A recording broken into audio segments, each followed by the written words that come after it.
नमस्कार दोस्तों, आज दिल्ली को अपने मुख्यमंत्री का चेहरा मिला और दिल्ली के मुख्यमंत्री ने आज दिल्ली में शपथ ली है। 8 तारीख जब से चुनाव के नतीजे आए थे, 12 दिन तक इसके ऊपर काफ़ी सस्पेंस बना रहा कि मुख्यमंत्री कौन होगा। हालांकि जो नाम सबसे पहले 9 फरवरी को राजनीतिक गलियारों के अंदर था, रेखा गुप्ता जी का नाम, वही नाम कुल मिला के कल 19 तारीख को फाइनल हुआ और आज श्रीमती रेखा गुप्ता ने दिल्ली की चौथी महिला मुख्यमंत्री के नाते दिल्ली में शपथ ली। उनको हमारी तरफ से बहुत बहुत शुभकामनाएं। क्योंकि इतने दिन इस नाम के अंदर लगे तो इस नाम के ऊपर थोड़ा विश्लेषण होना बहुत ज़रूरी है। इसलिए भी ज़रूरी है क्योंकि आज जिस कैबिनेट ने दिल्ली में शपथ ली है, उस कैबिनेट के ऊपर बहुत जिम्मेदारी है।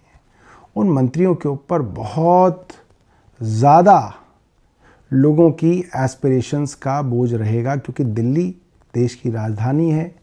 दिल्ली के अंदर एक बहुत बड़ी मिडिल क्लास, मध्यम वर्ग रहता है, जिसको कह सकते हैं कि एस्पिरेशनल क्लास है, जो चाहती है कि दिल्ली के अंदर सुविधाएं बेहतर हों।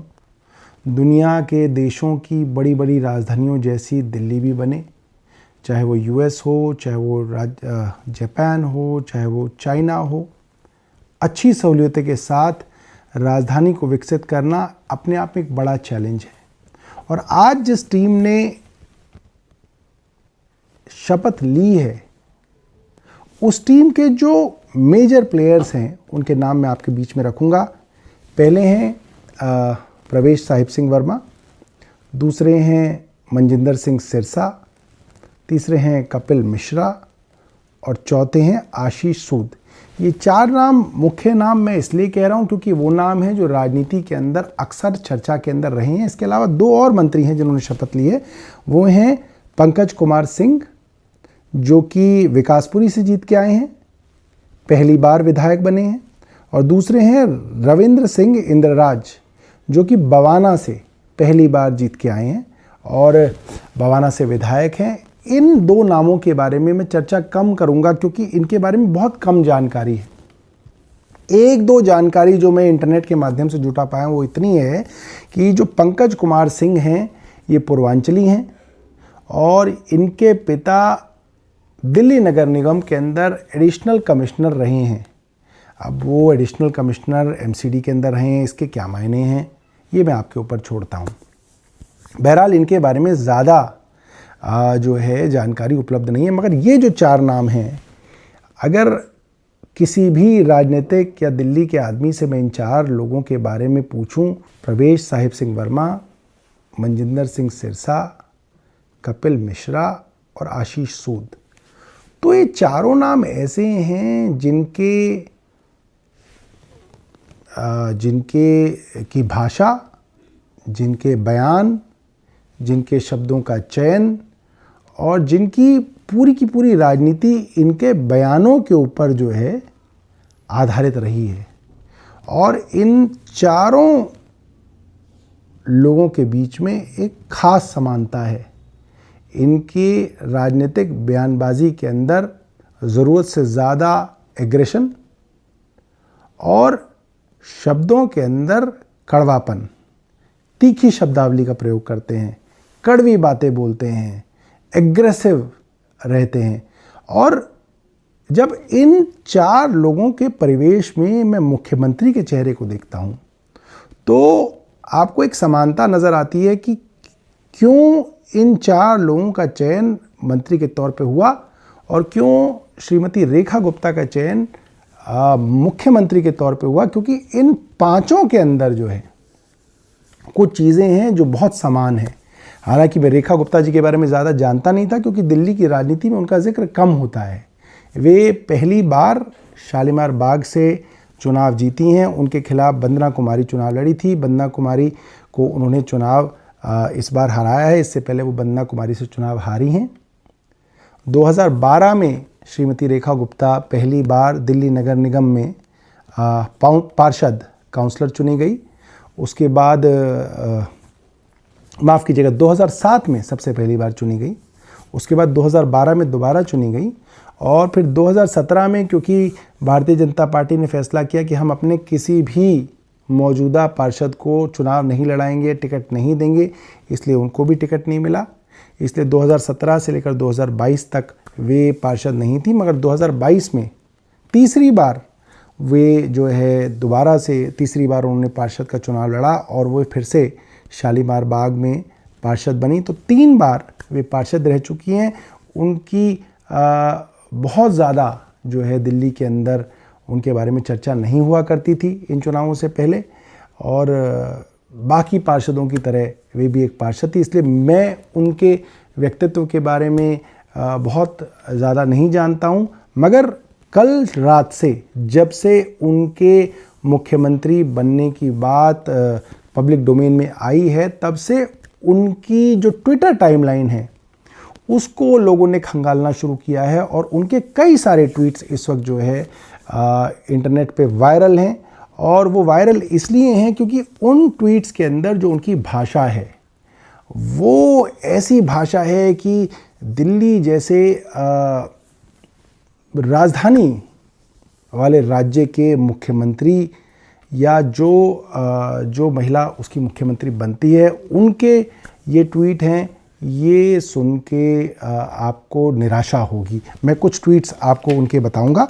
जैसे एक ट्वीट उन्होंने 2016 में 4 अक्टूबर 2016 में उन्होंने किया है और वह ट्वीट उन्होंने एक पार्षद होते हुए, क्योंकि 2016 में वो पार्षद हैं, 2016 में एक पार्षद होते हुए अपने ही राज्य के मुख्यमंत्री अरविंद केजरीवाल जी के बारे में उन्होंने लिखा है, केजरीवाल अपना जन्मदिन कभी नहीं मनाता। उन्होंने अपनी माँ से घटना का वीडियो मांगा था जिसे वो नहीं दे सकी, और उसके बाद कुछ इमोजीज बनाई हुई हैं। मैं समझता हूँ कि ये ट्वीट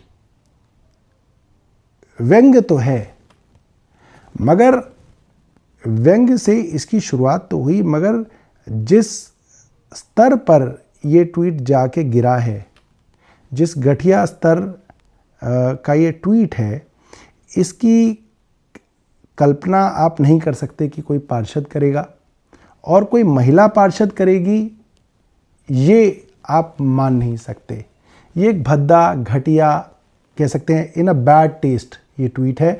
और जैसे अभी अभी रणवीर इलाहाबादिया के ऊपर मुझे लगता है कि पूरे पूरे पूरे पूरे देश की मीडिया जिस तरह से उसके पीछे लग गई है, मुझे लगता है लगभग ये ट्वीट जो इलाहाबादिया हैं, रणवीर इलाहाबादिया, उनके ट्वीट से मिलता जुलता ये ट्वीट है। कि बहरहाल ये महिला जो हैं रेखा गुप्ता जी आज हमारे दिल्ली की मुख्यमंत्री बन गई हैं। एक और ट्वीट इनका जो वायरल हो रहा है वो है 14 मार्च 2019 का। उसमें क्या लिखती हैं वो, इसमें वे दोबारा जो है अपने ही प्रदेश के मुख्यमंत्री को टैग करती हैं @अरविंद केजरीवाल, यानी कि अरविंद केजरीवाल जी को टैग किया और उन्होंने लिखा अरविंद केजरीवाल को, दिल्ली तेरे बाप की भी नहीं है जो तू यहाँ मुख्यमंत्री बनकर बकवास कर रहा है। दिल्ली जनता की है और जनता ही तुझे तेरी माँ की कोख में वापस भिजवाएगी। #कमीना कहीं का। उसके बाद उन्होंने हैश लगा के लिखा है कमीना कहीं का।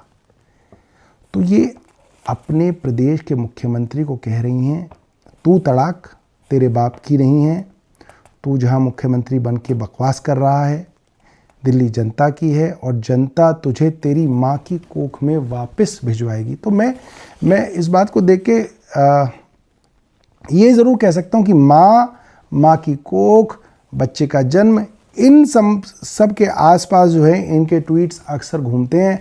और ये भी एक ट्वीट मैं कहूँगा कि एक भद्दा ट्वीट है जो कि इन्हें नहीं करना चाहिए था। और अपने प्रदेश के मुख्यमंत्री को ये कमीना अपने जो है ट्वीट में लिख रही हैं। इसके अलावा एक इनके कई ट्वीट हैं जो आज जो है वायरल हैं कल रात से।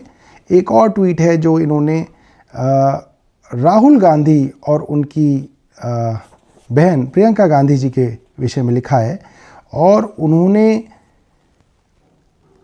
भारतीय इतिहास के अंदर उन भाइयों और बहनों का जिक्र किया है जो राक्षस थे, जो राक्षसी ताकत थे। Ravan sent his sister Shurpanakha to defeat Ram. Kans sent his sister Putana to kill Krishna.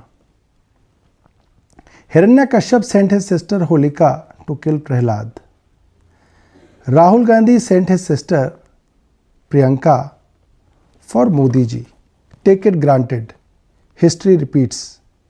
Hashtag Priyanka enters politics, 4 February 2019। अब आप ये देखिए कि एक महिला पॉलिटिक्स के अंदर एंटर कर रही हैं, जो कि यहाँ पे प्रियंका गांधी है जिसका इन्होंने जिक्र किया, और एक महिला पॉलिटिक्स के अंदर एंटर कर रही हैं और उसके अंदर इन्होंने किसको याद किया?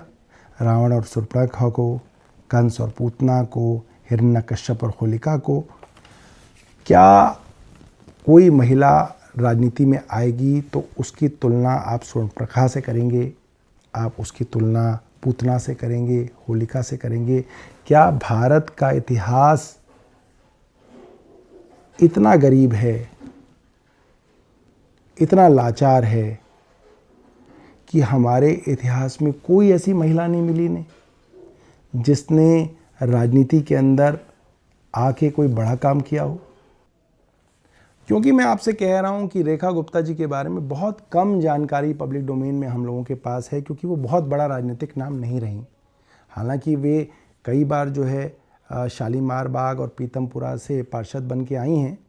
एक वीडियो है जो उनका पब्लिक डोमेन में कल शाम से घूम रहा है, जिसके अंदर जब दिल्ली के नगर निगम में चुनाव था और भारतीय जनता पार्टी वहाँ विरोध कर रही थी, किसी तरीके से प्रक्रिया को रोकने की कोशिश कर रही थी, उस प्रक्रिया को रोकने के समय जो वीडियो बना उसमें श्रीमती रेखा गुप्ता देखी जा सकती हैं। आप इस वीडियो में ध्यान से देखिए। रेखा गुप्ता जी पब्लिक प्रॉपर्टी, सरकारी प्रॉपर्टी को नुकसान पहुंचाती हुई साफ दिख रही हैं। पोडियम तोड़ने की कोशिश कर रही हैं, उसके बाद माइक तोड़ने की कोशिश कर रहे हैं और माइक उन्होंने तोड़ दिया, और काफ़ी उग्र हैं काफ़ी जो है तोड़फोड़ के मूड में इसके अंदर दिख रही हैं। देश की राजधानी की मुख्यमंत्री, और इस तरीके का इनका बैकग्राउंड हम सबको चिंता में डालता है। मैं मानता हूं कि ये सारे के सारे ट्वीट्स जो आज घूम रहे हैं ये दिखाते हैं कि जिस तरीके से पूरे के पूरे कैबिनेट का चयन भारतीय जनता पार्टी के शीर्ष नेतृत्व ने किया है, वो एक पैटर्न दिखाता है। ये 4 लोग जिनके नाम मैंने आपको लिए, जिनको मंत्री बनाया गया, क्योंकि 2 के बारे में ज़्यादा नहीं जानते हम, और 5वीं मुख्यमंत्री जिन्हें बनाया गया है, इनको इनकी एक खास विशेषता की वजह से इन पदों पर सुशोभित किया गया है, और यही दिल्ली का दुर्भाग्य है। मैं बहुत साल राजनीति में रहा हूं और मैं ये जानता हूं कि भारतीय जनता पार्टी के अंदर बहुत सारे अच्छे लोग हैं जो राजनीति करते हैं, और इस बार भी ऐसे कई अच्छी शख्सियत हैं जिन्होंने चुनाव लड़ा है और चुनाव जीता है। और ये देश का दुर्भाग्य है और ये दिल्ली का दुर्भाग्य ही है कि उन सब लोगों को, जो कि मैं मानता हूं कि वो बेहतर चॉइस हो सकते थे मंत्री बनने के लिए या मुख्यमंत्री बनने के लिए, उन लोगों को दरकिनार करते हुए इस तरीके की टीम को चुनना भारतीय जनता पार्टी के शीर्ष नेतृत्व की तरफ से एक इंडिकेशन है कि वो आने वाली दिल्ली के अंदर क्या करना चाहते हैं और आने वाले दिनों में दिल्ली को वो क्या बनाना चाहते हैं। ये आप सब सोचिएगा। वो सारी middle class, aspirational middle class, जिसने लाइन में लग लग के भारतीय जनता पार्टी को वोट दिया, वो सब भी अपने घर में, अपने ऑफिस में इस बात को सोचें कि ये चॉइस है मंत्रियों और मुख्यमंत्री की, जो उन्होंने दिल्ली को चलाने के लिए आप सबके सामने पेश किया है। ये चिंता की बात है। बहुत बहुत धन्यवाद।